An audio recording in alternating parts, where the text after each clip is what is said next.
Hello, welcome back to my podcast, Not Super, but Human. Today with me, I have my friend Andrew. He is my best friend, has been for about 3 years. We've worked together at multiple different locations in the field of mental health, substance use counseling. I'm bringing him onto my show because he is just as passionate about utilizing the hero's journey and the culture of superhero movies in the work as he does, about as much as, if not more than me. So I'm going to be bringing him into my main episodes, displaying the framework of the hero's journey to help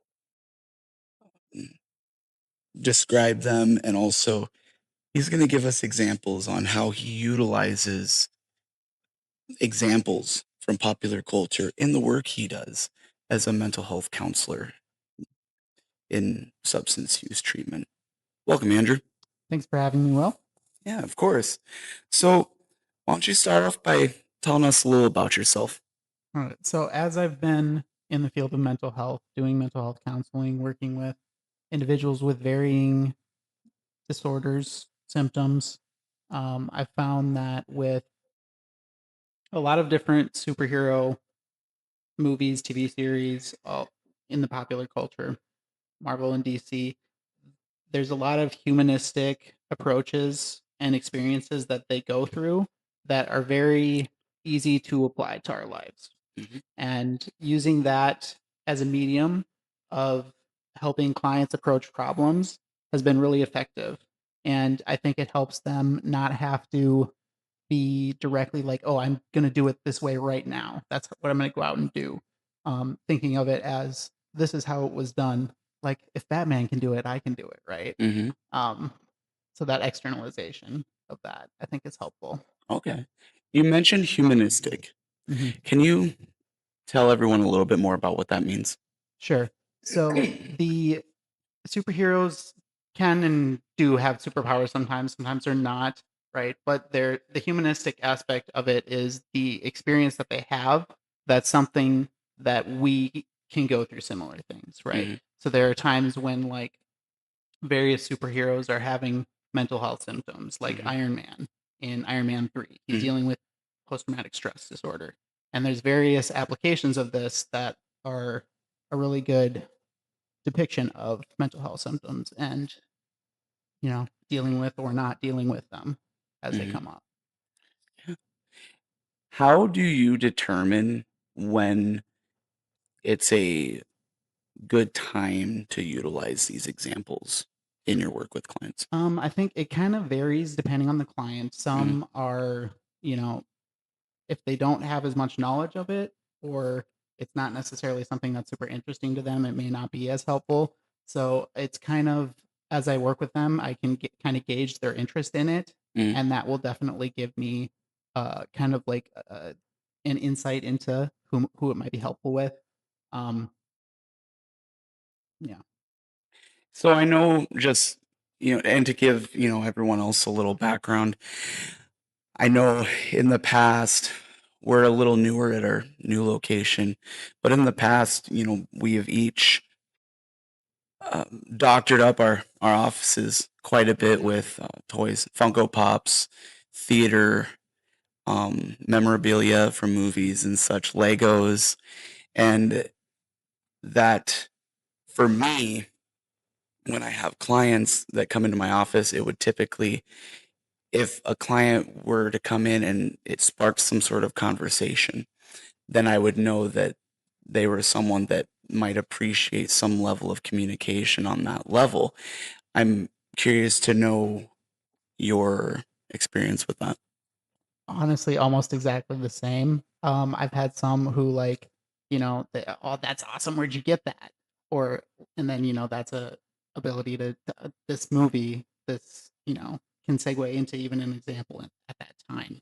Um, and it definitely like, it also brings, that excitement that the client has when they see it that kind of, I think helps with the buy-in too into Hmm. like the session or as we're meeting with each other. So you have the buy-in with the individual. Give me an example of something you might use when working with a client. Sure. So one that I've used before is the Flash. So there is an instance, I believe it's the end of season 3 Mm, going into season 4, or the end of season 2 going into mm. season 3. This is the CW show, The Flash. Yes, Okay. yes. And this is where he decides to go back to try and he does prevent his mother from dying when Okay. the Reverse Flash kills her, Mhm. right? And so this creates a diversion in the timeline, an alternate timeline, Mhm. which is titled Flashpoint in Right. the universe, and this causes various changes in the timeline Mhm. that cause huge changes in Barry Allen's life. Right. He ends up not even being the Flash; it's his Mhm. cousin instead, and um, can't think of all the other changes off the top of my head, Of but course. so this is a huge unintended consequence of avoiding the pain, right, Mhm. and this trauma of his mother dying, and so he realizes that throughout the episode that he can't just leave things this way, right, and Mhm. so he decides that he has to go back and fix it and put it back to the way it was, and he does that, and there are still some smaller changes that are still there, Of course. but gets back to initially where it was, and he has to deal with this pain that Mhm. he experienced. And so this is an example of how avoiding grief and trauma by trying to fix the problem or doing things to not feel the pain and the experience doesn't solve the problem. It Mhm. causes more problems. Mhm. And so he realizes he has to work on this pain and go through it to actually get to the other side of it Mhm. versus avoiding it. When you've used this in session, has it been helpful to individuals? Yeah, definitely. I think being able to give a concrete example for the client to be able to picture in their mind Mm, of how things will not work out the way they want mm, or potentially the way they want by avoiding their pain and trauma mhm. I think it's a good tangible, in a sense, way of seeing it for them to maybe either help motivate them to do it or at least get them thinking about it. Yeah. As you give that example, I find myself thinking about the sages of grief. Mhm.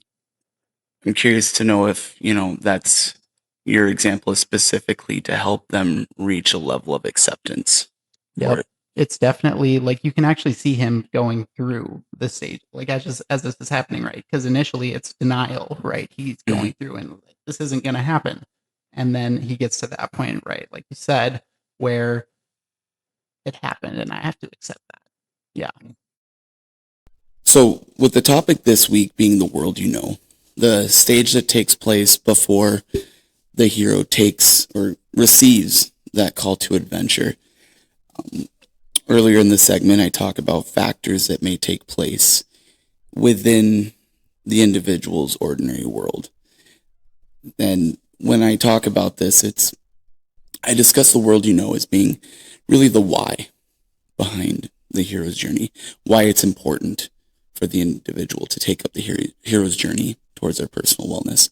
And so, hearing your example about the Flash and how he is first unaccepting of with his grief due to unaccepting of losing his mother, and then through the process of messing with time and kind of messing everything up, but then going back and having to fix it and then having to kind of open that wound again, but then learning to find some sort of acceptance, um, may, cause me to think more about, how grief, loss can be a big factor that play into a lot of individuals' lives as part of the everyday world before they embark on their hero's journey.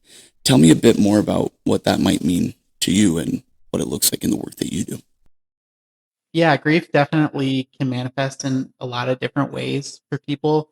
A pretty common way that happens is in interpersonal functioning and Mm, their ability to do day-to-day things. mm, It can it's very common for relationships to be harder because the individual struggles to have regular emotional regulation Mhm. because that grief is kind of always there, Mhm. right? And it doesn't just go away. Mhm. They might do things to avoid it, but it's Mhm. still going to be there, right? Avoid it.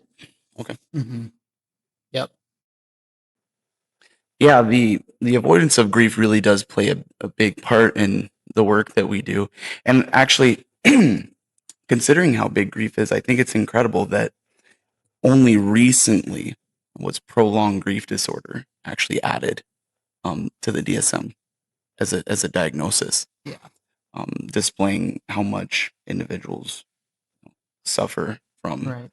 that prolonged grief and having that profound impact on their lives that you mentioned. And that avoidance of grief, in our work taking place in the form of addiction, Mm-hmm. right? And, clearly the substance use addiction, using it as a way to cope with, to forget, Mm-hmm. or even at least momentarily Mm-hmm. Not have to forget. feel the feelings, right? Yes. What are some other ways that individuals might engage in addictions as a coping mechanism for grief? So there's gambling is probably a very common one because it's very easily accessible. Mm, A variety of ways to do it. There's also like eating disorders, mhm, addiction to shopping, sex, various process mhm, addictions. And for context, the process addiction is something that's any action that you do outside of using a substance. mhm. Are are process addictions recognized as diagnoses for mental health? The overall, there is only one gambling disorder. Okay. Gambling use disorder is the only one that's actually recognized in the DSM. Other Okay. ones, I believe they're listed as, like able to, you know, for further investigation or however it's listed in the back, um, because it's not officially like recognized yet. But clearly, because it's listed there, they know it's happening, right? Mhm, And that it causes problems for people. mhm. Yeah, so there's recognized there's an impact and a potential need Mm-hmm. for that research piece. It's just Right. not in as a diagnosable disorder yet. Yes. Right. Okay. Yeah. In considering the world in addition to grief, individuals may also be experiencing unfulfilling relationships.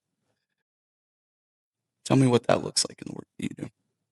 So there's a variety of ways this can show up. Pretty commonly, um, friends and family members are the ones that are either the person feels like they have what they want in that, Mm, or they don't have what they want, mhm, or what they have is not exactly what they want. Like their relationships, maybe with like immediate family members, like siblings or parents, is not as great as they would want it to be. Maybe they don't mm, talk to them as often as they would like to. mhm, Um, is a very common, especially as like um, children grow into adults, right? And then their parents are older generation. They maybe don't communicate with them as much. The way that generations communicate changes, mhm, right? mhm. So that the media can be a big factor in that. Okay. Um, and that's a whole subject by itself. Right. But, and then friendships can change as people change careers or Mhm. as they move to different places. Of course. Um, like I still talk to friends from college, but not as often as I probably would like. Of Right. course. Mhm. Um, and I think so. Like life transitions can definitely be where some of that can stem from, and where it might be more recognizable that it's happening, whether Mhm. they have what they maybe would like, or they're used to not having any. Maybe Mhm. like if you've gone a period of time without having any close relationships, you kind of that becomes your normal, and that's just what you're used to. And so you might not even realize that that's something that you Mhm. want Yeah. because you don't think about it, right? So you're saying like there could be that sense of unfulfillment, but not even yet fully acknowledging that you're unfulfilled. Right. Yeah. It definitely because you're not even consciously aware of it. Right. Mhm. Yeah, it makes me excited to talk about that call to adventure piece because Mhm. sometimes, we really do need to be shaken up Mhm. to see that something either something isn't normal, or even if it is normal, to see that something isn't what we want, or to see that we really aren't getting what we need or even crave Right. out of Yeah, our lives. like our we're not meeting our values or our aspirations. Yeah, Yep. right.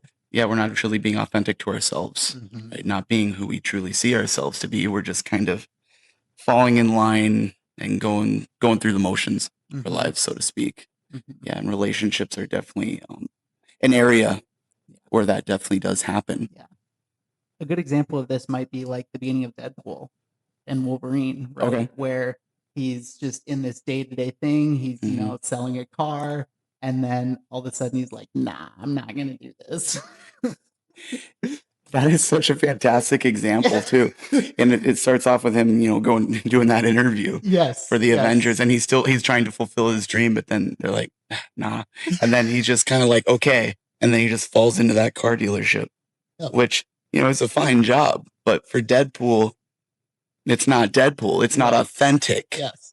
to him. He's not a car salesman, as we see that in the way he interacts with those kids when he's selling that car. Oh, like with the drive along? Yes. I won't repeat any of this here. I would like to keep it PG-13. Um, If you want to hear what he says, go watch the movie. wonderful movie. But yeah, that authenticity piece, and even then too, that if we're gonna go along with that example, Mhm. um, his inauthenticity or not really pursuing what he wants and just kind of accepting that really negatively impacted the rest of his relationships in his life, Mhm. where having that sense of unfulfillment led to negative relationships and ultimately losing his Yes. relationship with his significant other Mhm. as well. Yep. So one area really truly bled into another. Mhm. Yep. And then, like, if you think at the end of the movie where you're seeing these changes in that, that's like it's a big contrast to right, like how the movie started, and Hmm. it's like you can see the shift, right? Hmm. Yeah. Because it starts off with, people around. Like people are there to see him, but he doesn't, there's like the connection. Right. He's not seen by the people. Yeah. And you really get that feeling at the end of the movie that it's different. Yes. He's more connected with the individuals in his life. Mm-hmm. Yeah. Yeah, and kind of just backtracking a bit, I know we talked about his inauthenticity at the job dealership. I know in the general sense, another example of individuals going through the world, is the fact that they're in jobs that um, there's no fulfillment Mm-hmm. for them. Give me a sense for what that looks like in your work. Um, I mean, pretty commonly people are in something that like is just paying the bills, Hmm. right? Or is um something that they can do while they're in school. Very common too, Hmm. right? Um, but it can also just be being in a career that they don't find enjoyment in. Hmm. And sometimes that means thinking about other options for school or other job options, maybe that don't require more schooling. Hmm. But a pretty common thing is it like if that is the case, is technical school Uh-huh. because that's more affordable and most of those jobs pay really well still. Right. Yeah. Hmm. Yeah. Staying in jobs aren't. It makes me consider. When before I was drug and alcohol counselor, I was a corrections officer for 7 years, which again, like a fine job, not authentic to me as a person, and as you can imagine, um, two very different roles. Mhm. Uh, but not fulfillment, but also struggling with that lack of fulfillment, but not doing anything to get out of it. More so, I was complacent with, because the money was good, the benefits were good. And so it's like I was willing to, for a time, to put that fulfillment away and not really let that be the focus of what I was going for in life. Mhm. Yep, and I definitely had, experience like that too. It wasn't quite as dramatic as of a shift, Hmm. but when I had finished undergrad, I was working in intensive residential treatment for Mhm. mental health (IRTs), and it was great. I mean, we got to help people with various things that they're dealing with, plenty of different diagnoses and everything, but I wasn't able to do and help them the way that I wanted to, and Mhm. as deeply is not the right word, but thoroughly maybe Right. as I can do now that Mhm. I'm working with people on their mental health, Mhm. because that's what I was doing then, but not to this degree. Of course. Yeah. Yeah, now you're able to really do more. Mhm. There's more techniques available to you.